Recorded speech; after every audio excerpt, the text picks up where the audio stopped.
قهرمان تونل آزادی آزاد شد. محمد العارضه کیست؟ سال 2002 زمانی که تنها 20 سال داشت، توسط نیروهای صهیونیست در ساختمانی در شهر رام الله محاصره شد.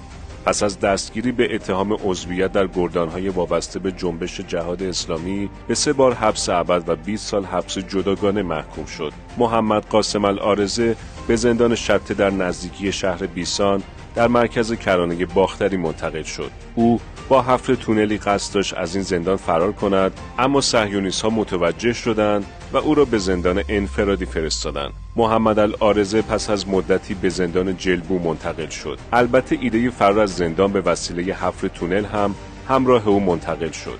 زندان جلبو به عنوان امنیتی ترین زندان رژیم صهیونیستی شهرت دارد. اداره زندان‌های رژیم صهیونیستی قبل از افتتاح زندان جلبو با افتخار اعلام کرد که این زندان حتی از خزانه بانک اسرائیل هم امن‌تر است.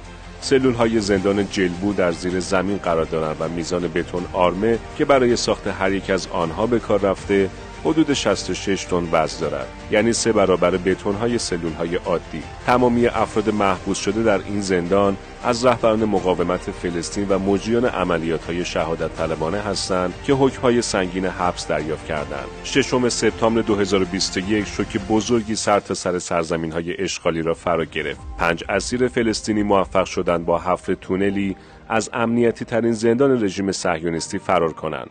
ایده فرار محمد العارضه این بار موفق بود و توانست قفل گاف صندوق بزرگ رژیم صهیونیستی را باز کند، آن هم با قاشق و حفر تونل. با وجود اینکه چند روز پس از فرار این اسرا مجددا دستگیر شدند، اما این تونل به تونل آزادی شهرت پیدا کرد و محمد العارضه و همراهانش لقب قهرمان تونل آزادی را به خود گرفتند.